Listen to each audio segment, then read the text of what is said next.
కర్ణాటకలో రాజకీయ కలకలం. సీఎం సిద్ధరామయ్య పైన విచారణకు గవర్నర్ అనుమతట. ఏమైందో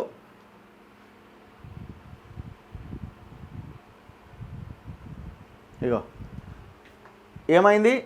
సీఎం భార్యకు విలువైన భూములు పరిహారంగా ఇచ్చినట్లు కంప్లైంట్ వచ్చిందట. సో దీని మీద గవర్నర్ థావర్ చంద్ గెహ్లాట్ ఆయన విచారణకు ఆదేశించిందట. కర్ణాటకలో రాజకీయంగా కీలక పరిణామం. మైసూరు నగరాభివృద్ధి సంస్థ ముడా స్థలాల పంపిణీలో అక్రమాలపైన ముఖ్యమంత్రి సిద్ధరామయ్యను విచారించేందుకు గవర్నర్ అనుమతించడం కలకలం రేపింది. సీఎం సిద్ధరామయ్య భార్య పార్వతమ్మ పేరిట మైసూరు ప్రాంతంలో ఉన్న భూములను గతంలో అభివృద్ధి పనుల కోసం ముడా సేకరించింది. పరిహారంగా ఆమెకు మైసూరు విజయనగరలో స్థలాలు కేటాయించింది. సీఎం మౌఖిక ఆదేశాలతో ముడా అధికారులు ఆమెకు ఖరీదైన ప్రాంతంలో విలువైన స్థలాలు కట్టబెట్టారని విపక్ష బీజేపీ జేడీఎస్ ఆరోపిస్తున్నాయి. ఇవే ఆరోపణలతో సామాజిక కార్యకర్తలు ఎస్పీ ప్రదీప్ కుమార్, టీజే అబ్రహాం, స్నేహమయి కృష్ణ తదితరులు గవర్నర్కు కంప్లైంట్ చేశారు. వీటిపై వివరణ ఇచ్చేందుకు విచారణకు హాజరు కావాలని జూలై 26వ తేదీన ముఖ్యమంత్రికి గవర్నర్ నోటీసులు ఇచ్చారు.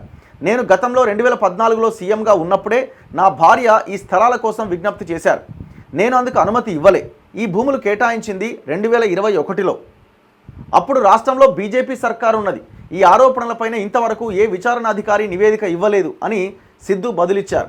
తాజాగా శనివారం రాజ్భవన్ ప్రత్యేక కార్యదర్శి ఆర్ ప్రభుశంకర్ జారీ చేసిన ఉత్తర్వులో అవినీతి నిరోధక చట్టం 17A ప్రకారంగా ముఖ్యమంత్రిని విచారించేందుకు అనుమతించారు. దీనిపైన కాంగ్రెస్ భగ్గుమన్నది. ఈ ఆదేశాలు చట్టవిరుద్ధమని సీఎం సిద్ధు ఖండించారు. మహారాష్ట్ర, జార్ఖండ్, ఢిల్లీలో మాదిరిగా కర్ణాటకలో కూడా ప్రభుత్వాన్ని అస్థిరపరిచేందుకు కేంద్రం చేస్తున్న ప్రయత్నాలకు గవర్నర్ గెహ్లాట్ కొమ్ము కాస్తున్నారని నిందించారు. కేంద్రం చేతిలో కీలుబొమ్మగా మారిన గవర్నర్ ఆదేశాలపైన న్యాయ పోరాటం చేస్తామన్నారు.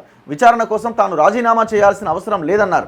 గవర్నర్ నిర్ణయం నేపథ్యంలో సీఎం పదవికి సిద్ధరామయ్య రాజీనామా చేయాలని బీజేపీ డిమాండ్ చేస్తున్నది. మరి అదే సమయంలో నేను 2014లో సీఎంగా ఉన్నప్పుడు నేను నా భార్య స్థలాల కోసం విజ్ఞప్తి చేసింది. అయినా కూడా నేనున్నప్పుడు అసలు అనుమతే ఇవ్వలేదు. బీజేపీ అధికారంలోకి వచ్చిన తర్వాత 2021లోనే అనుమతి వచ్చిందంటున్నారు. మరి మీరెట్లా అనుమతి ఇచ్చారు? ఒకవేళ అదే నిజమైతే చూడాలి మరి విచారణలో ఏం బయటకు వస్తుంది ఏంటి అన్నది.